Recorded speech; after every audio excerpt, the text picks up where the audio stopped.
சட்டி காஞ்சிச்சு, கொஞ்சம் நல்லெண்ணெய் ஊற்றிக்கோங்க.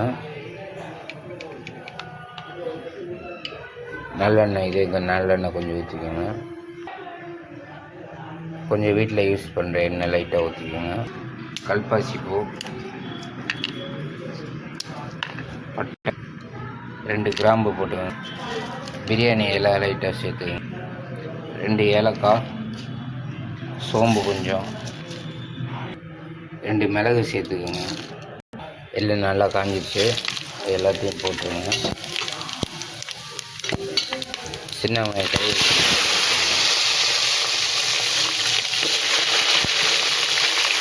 பூண்டு கொஞ்சம் கழுவிட்டு பூண்டு கொஞ்சம் போட்டுருங்க. போட்டு நல்லா சின்ன வெங்காயம் நல்லா செவக்க வதங்கட்டும்.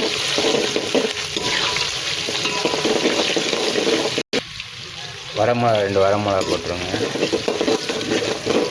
கருவேப்பிலை கொஞ்சம் போட்டுருங்க. கருவேப்பிலை போட்டு நல்லா வெங்காயம் நல்லா செவக்க வதங்கின சின்ன வெங்காயம் பூண்டு எல்லாமே வதங்கினா தான் டேஸ்ட்டு நல்லாயிருக்கும்.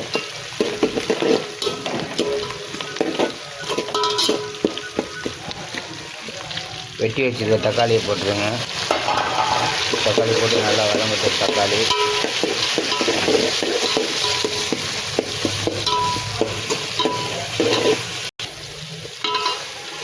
வெங்காயம் தக்காளி நல்லா வதங்கிடுச்சு. அதுக்கப்புறம் சிக்கன் கழுவி வச்சுருக்க சிக்கனை போட்டுருங்க.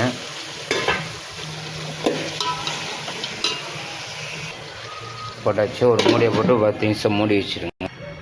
கொஞ்சோண்டு சோம்பு போட்டுக்கோங்க. கொஞ்சம் மிளகு, சீரகம் போட்டு தண்ணி ஊற்றாமல் கொஞ்சம் நைஸாக அரைச்சி வச்சுக்கோங்க. அங்கே மூடி எடுத்து பார்ப்போம்.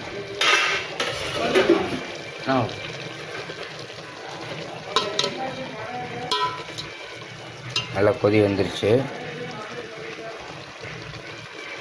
தேவையான அளவு மஞ்சள் தூள் போட்டுக்கோங்க.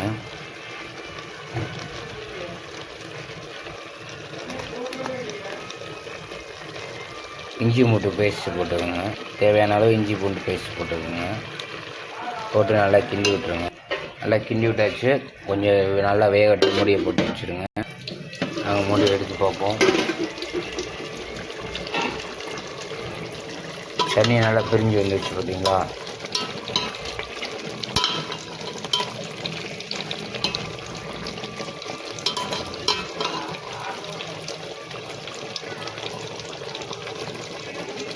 நல்லா வேகட்டும் சிக்கன். இந்த தண்ணியிலே வேகட்டும், தண்ணி ஊற்றக்கூடாது. அந்த சிக்கன் தண்ணியிலே வெங்கிறதே நல்லா டேஸ்ட்டாக இருக்கும். மூடியை போட்டுருவோம். தேவையான அளவு கொஞ்சம் மிளகாத்தூள், நம்ம வீட்டு குழம்பு மிளகாத்தூள் கொஞ்சம் சேர்த்துக்கோங்க. கரம் மசாலா கொஞ்சோண்டு, மல்லித்தூள் கொஞ்சம் தேவையான அளவு சேர்த்துக்கோங்க.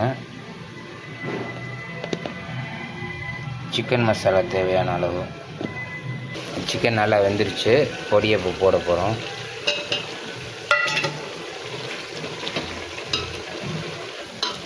போட்டு நல்லா கிண்டிக்கோங்க. இந்த சீரகம், சோம்பு இதெல்லாம் அரைச்சி வச்சுருக்கோம் பாருங்கள், அது தேவையான அளவு கொஞ்சம் போட்டுக்கோங்க. போட்டு நல்லா கிண்டி விட்ருங்க.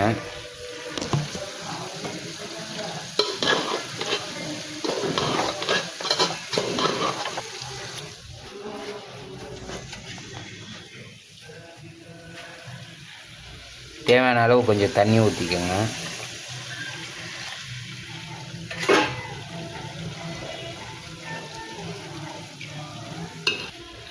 தேவையான அளவு கொஞ்சம் உப்பு போட்டுங்க.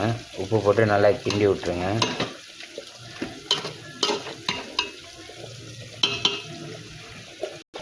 கிண்டிட்டு ஒரு 10 நிமிஷம் மூடியை போட்டு வச்சுருங்க. அவங்க மூடியை எடுத்து பார்ப்போம். நல்லா எண்ணெய் கக்கி நல்லா சூப்பராக கிரேவி ஆகிடுச்சு பார்த்தீங்களா.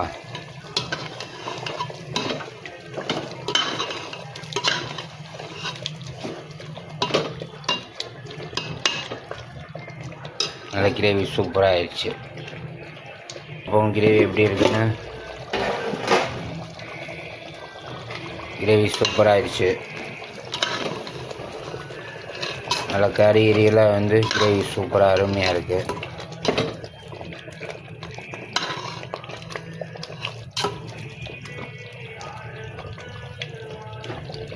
Gravy ready.